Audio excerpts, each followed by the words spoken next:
सृष्टि बचपन से ही दिखने में सुंदर नहीं थी, लेकिन अमीर बाप की बेटी सृष्टि पर उसकी माँ जान छिड़कती। मेरी बेटी कितनी प्यारी है। भगवान सबको सृष्टि जैसी बेटी दे। सृष्टि धीरे धीरे बड़ी होती है। एक दिन सृष्टि की सहेली कहती है, तू दिखने में कितनी अजीब सी है, लेकिन मैं जानती हूँ हम सब में सबसे अच्छी शादी तो तेरी ही होगी। तेरे पापा अमीर जो हैं।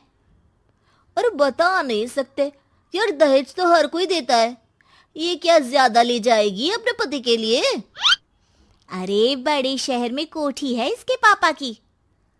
अरे पापा की है ना, कौन सी इसकी है? इसकी होती तब तो कोई भी लड़का इससे शादी कर लेता। अरे पापा की मतलब पापा की है तो मेरी ही है ना? किसने कहा? अब तेरी तो तब होगी ना जब तेरा भाई ना हो।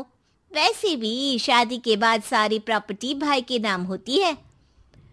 सृष्टि समझ जाती है कि उसे किसी भी हालत में माँ बाप की सारी प्रॉपर्टी को अपने नाम करना है, लेकिन कैसे?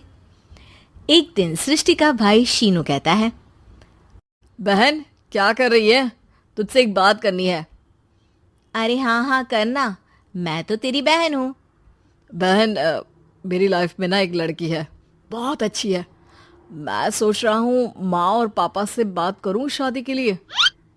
सृष्टि को समझ में आ जाता है कि भाई की शादी होते ही भाभी उसे एक क्या बात है भाई, बताना कौन है वो? यार वो बहुत अच्छी लड़की है, पढ़ी लिखी है, मेरे साथ जॉब भी करती है। बस एक प्रॉब्लम है। हाँ प्रॉब्लम? क्या प्रॉब्लम है भाई? यार वो शादीशुदा है, लेकिन उसके पति ने उसे सिर्फ इसलिए छोड़ दिया क्योंकि उसके माँ बाप दहेज नहीं दे पाए। सृष्टि ये सुनकर न जाने क्यों खुश हो जाती है। अरे भाई तो क्या हुआ, लड़की तुझे तो पसंद है ना? शीनू को लगता है कि बहन उसे समझ रही है।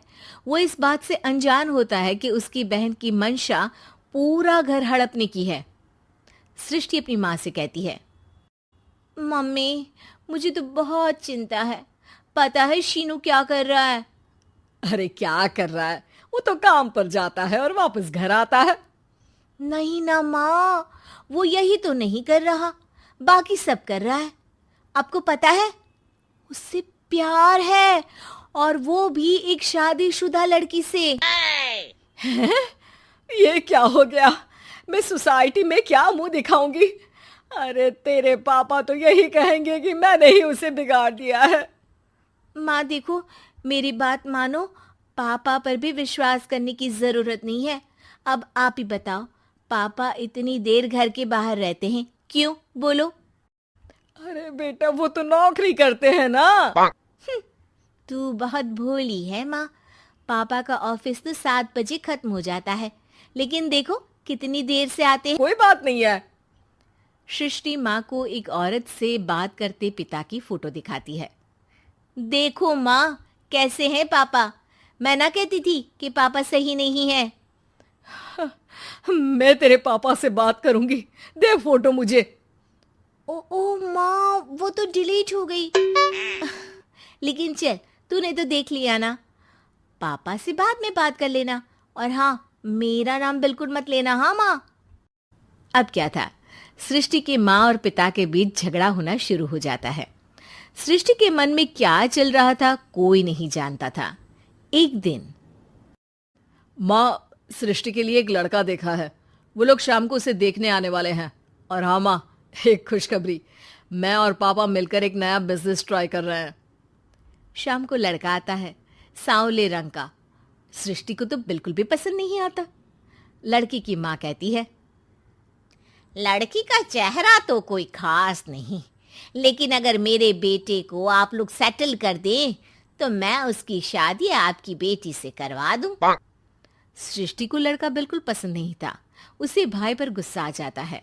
लड़के वालों के जाने के बाद कहती है, माँ देखा शीनू मेरे लिए कैसा लड़का लेकर आया, न दिखाने लायक न सुनने लायक, सेटल भी नहीं, वो भी हम करे।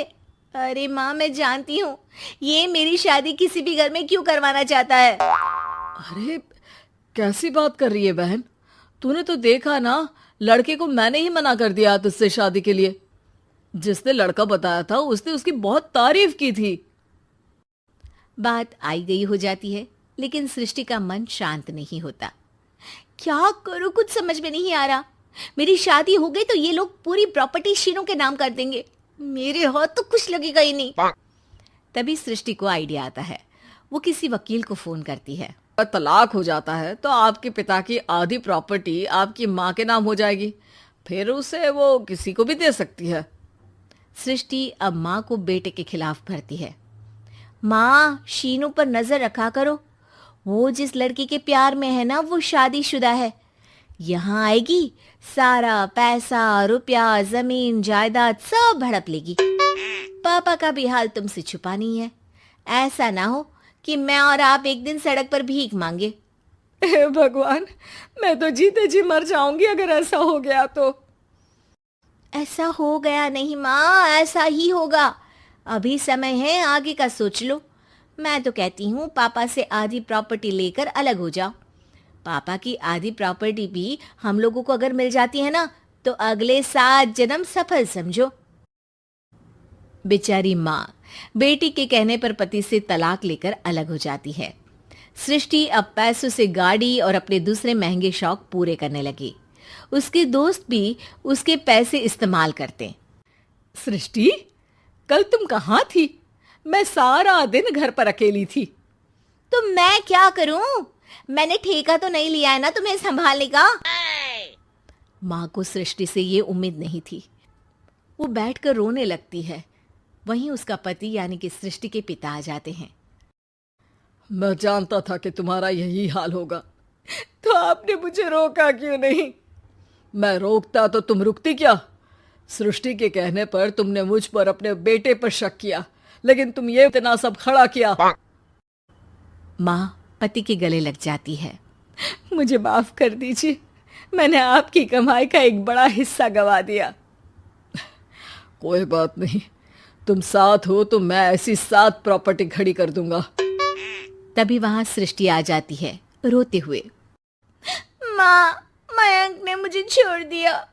वो बोल रहा था जब तक मेरे पास पैसे थे तब तक ही वो मेरे साथ था। पापा, माँ, मुझे माफ कर दीजिए।